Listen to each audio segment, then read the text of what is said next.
एक छोटा सा गांव था जहां राइस्टार नाम का लड़का अपनी दादी मोहिनी के साथ रहता था। दोनों बहुत ही गरीब थे। राइस्टार के माता पिता बचपन में ही मर चुके थे। उसका सपना था कि एक दिन वह बहुत बड़ा कार शोरूम का मालिक बने, लेकिन गरीबी इतनी थी कि कभी कभी एक वक्त का खाना लाने के लिए भी उसे फैक्ट्री में घंटों काम करना पड़ता था। एक शाम जब राइस्टार फैक्ट्री से सारा काम खत्म करके लौट रहा था तो उसकी नजर सड़क के किनारे पड़े कबाड़ पर पड़ी। उसने बाइक रोकी और पास जाकर देखने लगा। देखते देखते उसकी नजर एक पुरानी जली हुई कार पर पड़ी। उसे वह कार बहुत पसंद आ गई। तभी कबाड़ का मालिक आ गया और बोला, क्या चाहिए तुम्हें बेटा? राइस्टार घबरा कर बोला, काका मुझे ये कार चाहिए। काका ने मुस्कुराते हुए कहा, ठीक है बेटा, कल शाम को आकर ले जाना। अगले दिन शाम होते ही राइस्टार ट्रक लेकर गांव से गया और वह कार खरीद कर गांव ले आया। अब उसका दिन रात का सिर्फ एक ही काम था, उस कार को ठीक करना। कभी वह इंजन खोलता, कभी पेंट करता, कभी सीटें बदलता। कुछ ही दिनों में उस कबाड़ जैसी कार को उसने एक चमचमाती सुपर कार में बदल दिया। एक शाम राइस्टार ने सोचा, आज इस कार को टेस्ट ड्राइव पर ले ही चलूं। वह कार लेकर गांव से बाहर निकल गया और घंटों तक सड़कों पर घूमता रहा। उसे पता ही नहीं चला कि कब देर रात हो गई। वह जल्दी जल्दी कार लेकर गांव लौटा और थकान के कारण घर के बाहर कार खड़ी करके अंदर जाकर सो गया। रात के 2 बजते ही पूरा गांव सन्नाटे में डूब गया। तभी अचानक दूर से उठी तेज हवा आकर सीधे कार से टकराई। कार का इंजन अपने आप चालू हो गया और कार पागलों की तरह पूरे गांव में घूमने लगी। उसी समय दूसरी ओर टाइटन नाम का एक आदमी अपना काम खत्म करके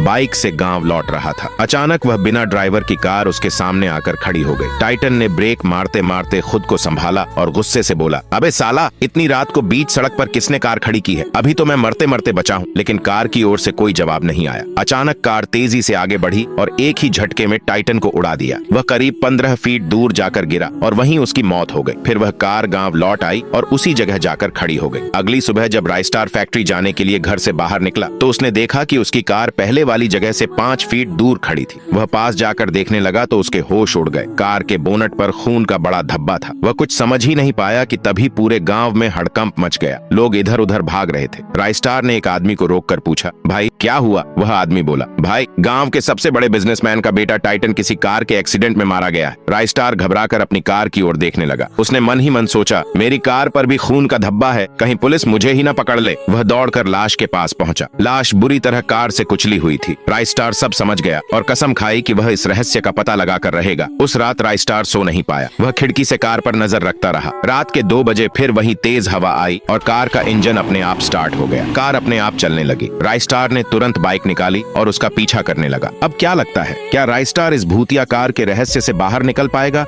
या फिर खुद भी इस कार की भेंट चढ़ जाएगा? अगला पार्ट देखने के लिए चैनल को सब्सक्राइब करें और कमेंट में लिखें पार्ट 2।